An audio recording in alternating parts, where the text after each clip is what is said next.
ముందు మీరు చేసింది D4 దోపిడీ కాబట్టి ఫస్ట్ ఫిల్మ్ మంచి రోల్ అది. ఎందుకంటే ముగ్గురు ఇప్పుడు మీతో పాటు ఉన్న ముగ్గురు హీరోలు ఎక్కడ ఉన్నారు నవీన్ పోల్శెట్టి గారు, సందీప్ కృష్ణ, వరుణ్ సందేశ్ గారు.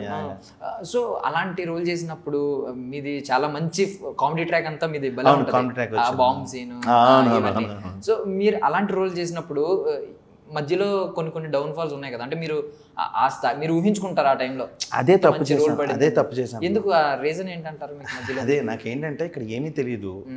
మా ఫాదర్ టీచరు, ఆయన ట్యూషన్స్ చెప్తారు, 53 years నుంచి ట్యూషన్స్ చెప్తున్నారు, ఓన్లీ 10th క్లాస్ చెప్తారు. ఆ బ్యాక్గ్రౌండ్ టీచర్ అంటే మీకు తెలుసు కదా, కొంచెం ఉంటుంది. మా బ్రదర్స్ అందరూ కూడా, మా ఫాదర్ది మా బ్రదర్ చూసుకుంటాడు, ఇంకో అన్నయ్య సాఫ్ట్వేర్, అంతా ఒక సంబంధం లేని ఒక మిడిల్ క్లాస్ నార్మల్ ఫ్యామిలీ. నాకు ఒక్కడనే ఫిల్మ్ ఇండస్ట్రీకి వెళ్ళాలని కోరుకుతున్నాను, నేను ఒక్కడనే. ఏ స్టెప్ తర్వాత ఏ స్టెప్ వేయాలో తెలియదు నాకు. D4 దోపిడీ వచ్చింది. కొంతమంది అంటారు నువ్వు లీడ్గా చేసావు, ఇంకా హీరోగా ట్రై చేయి. హీరోగానా? అదేంటి ఇండస్ట్రీ బాగానే ఉంటుంది, నేను హీరో ఏంటి అంటే, అలా కాదు, నువ్వు సన్నబడిపోయి ఫిజిక్ మెయింటైన్ చేస్తావు. ఇవన్నీ ఎక్కడ వర్కౌట్ అవుతాయి అంటే, దానికి సంబంధించిన ఫుడ్ కానీ, దానికి సంబంధించిన కేర్ తీసుకోవడం, ఈ లోపు మెయింటెనెన్స్లన్నీ చూసుకోవడం. ఫినాన్షియల్లీ మిడిల్ క్లాస్ అంటే ఎలా ఉంటుందో తెలుసు కదా, కష్టం. సరే వచ్చి చేసుకుందాం. కొంతమంది ఏమో లేదు ఆ క్యారెక్టర్ నీకు సెట్ అవ్వదు, ఎవరైనా వెల్ విషెస్ అయితే. నేను అక్కడ మిస్ అయిపోయిన లాజిక్ ఏంటంటే, ఇది మన కెరియర్, మనం ప్లాన్ చేసుకోవాలి.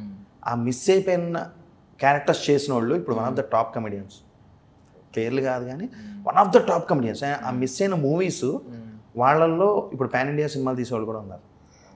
అది నాకు పోయింది అంతే, ఇంకేం చేయను.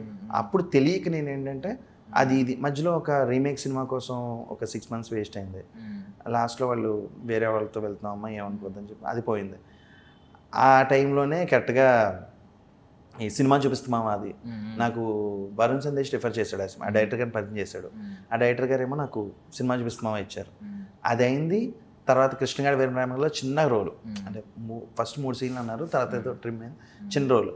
తర్వాత వాళ్ళదే లై అనే సినిమా డైరెక్టర్ గారిది, హైపర్ అని, ఆ ప్రొడక్షన్ హౌస్ నుంచి. అలా చేసుకుంటూ వెళ్తున్నా గరుడ వేగాలో మంచి ఇంట్రెస్టింగ్ క్యారెక్టర్. ఇంక మధ్యలో ఈ తమాడా మీడియా టచ్ అయిన తర్వాత వీళ్ళతో రెగ్యులర్గా ప్రాజెక్టులు చేయడం, నాకు ఈ ఆఫీస్ అని వెబ్ సిరీస్ మీరు చూసే ఉంటారు VIV యాప్లో, కంటిన్యూ చేసుకుంటూ వెళ్ళా. నెక్స్ట్ ఈ లాక్డౌన్ పడింది. లాక్డౌన్ తర్వాత మళ్ళీ సలార్. లాక్డౌన్ పడి నాకు మళ్ళీ స్టార్ట్ అయిన తర్వాత సలారు ఒక బిగ్గెస్ట్ ప్లాట్ఫామ్ ఇచ్చింది అనమాట. మధ్యలో చేసిన వెబ్ సిరీస్ కూడా తమిళ మీడియావే, అహనా పెళ్ళంట అని రాజ్ తరుణ్ గారిది, అవి కూడా వేళవే. సో అలా యాక్చువల్లీ లాక్డౌన్ అందరికీ ఒక మార్పు తెచ్చింది, మీ కెరియర్లో మార్పు తెచ్చింది అంతే. అదే నేను అనుకునేవాడిని, ఆర్టిస్ట్గా మాస్క్ పెట్టుకుని ప్రపంచంలో అబ్బాయి ఆర్టిస్టా అనుకునే రేంజ్ తిరగాలని గట్టి కోరుకున్నాను అనుకుంటా. 2020లో మొత్తం ప్రపంచం అంతా మాస్కులు పెట్టుకున్నారు, ఎవడెవడ గుర్తుపట్టలేదు.